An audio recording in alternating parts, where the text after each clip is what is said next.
Donc, vous voyez, comme j'avais aussi dit, il y a eu euh, plusieurs exemplaires de Bible qui ont été imprimés déjà, qui sont sortis. Beaucoup de personnes sont tombées dessus comme des petits pains. Et ça a troublé beaucoup de personnes, ça fait de la polémique et beaucoup de personnes sont subjuguées parce que l'instrument de la délivrance est là, le support universel est là maintenant. Vous voyez, il y a eu plusieurs éditions, donc de différentes couvertures, de différentes tailles, mais toujours c'est toujours Bible. Vous voyez là, c'est lisse pour ceux qui ont cette version-ci de la couverture qui est toute lisse tout simplement. Et maintenant, voici une autre, la dernière, la toute dernière.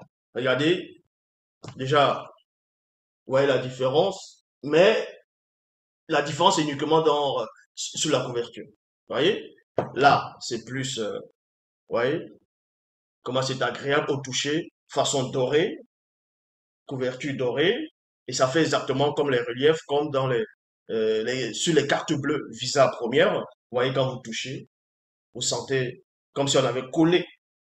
Ça, c'est agréable. Donc, voilà.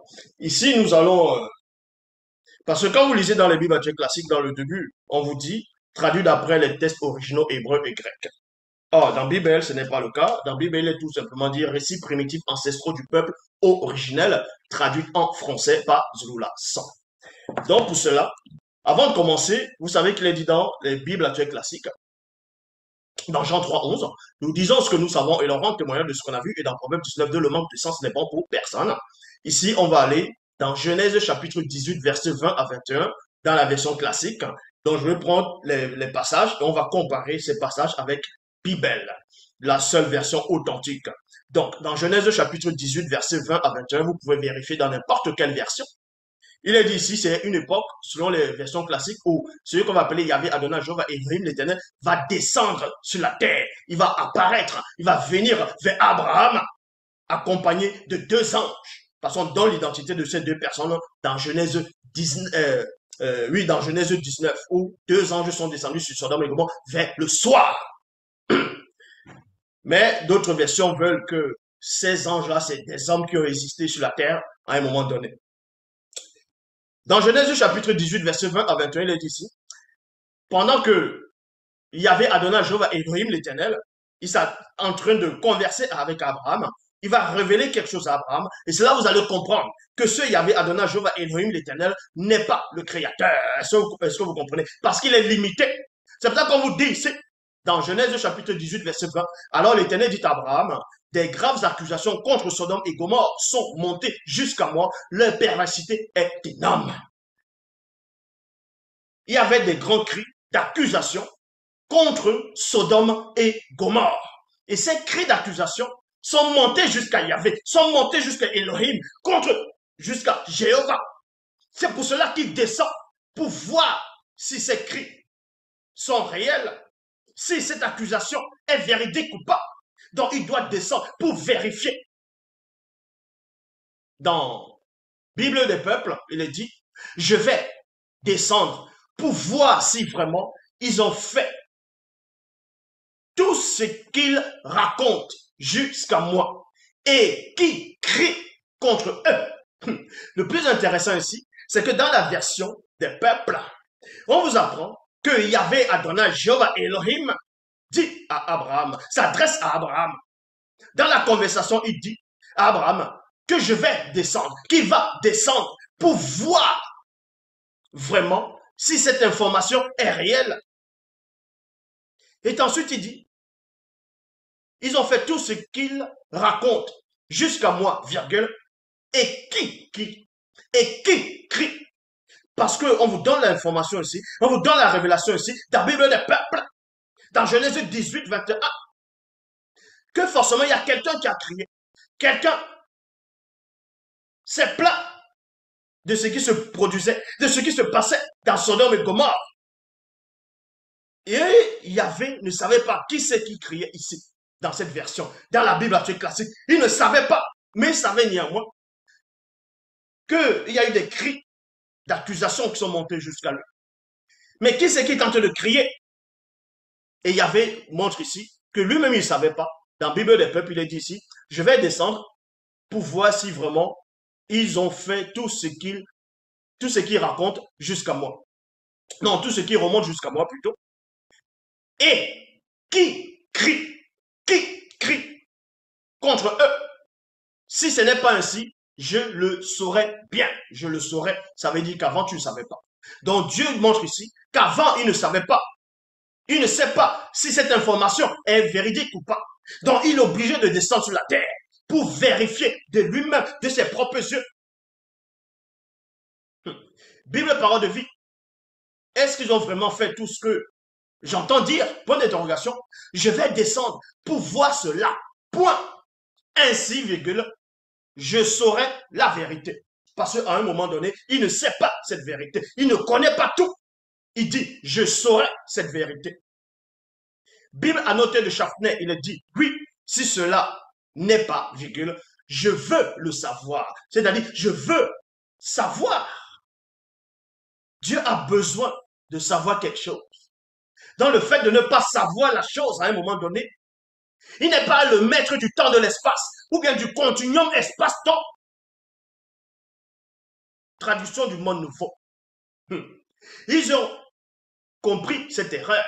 Mais eux-mêmes, en voulant corriger cette erreur, en voulant corriger cette anomalie, ils se sont bourrés eux-mêmes.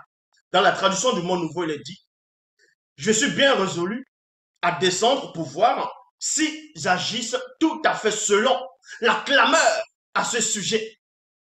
Il y a virgule, qui est venu jusqu'à moi. Et virgule, sinon, je peux le savoir. Je peux le savoir. Et non, je veux le savoir maintenant. Donc, ils se sont bourrés aussi, parce qu'avant, dans le même verset, ils disent quand même, je suis bien résolu à descendre pour voir s'ils agissent tout à fait selon la clameur à ce sujet. Donc, il y a Jéhovah est obligé de descendre pour voir si c'est vrai. Et maintenant, il dit qu'il peut le savoir. Le fait même de dire que je peux le savoir, c'est-à-dire qu'à un moment donné, tu ne sais pas. Maintenant, tu vas employer les moyens pour pouvoir savoir cela. Donc, il ne sait pas tout. Bible à la colombe. Et si cela n'est pas virgule, je le saurai aussi. Aussi, le mot aussi apparaît. Ça veut dire quoi? C'est-à-dire qu'il y a forcément quelqu'un qui savait déjà.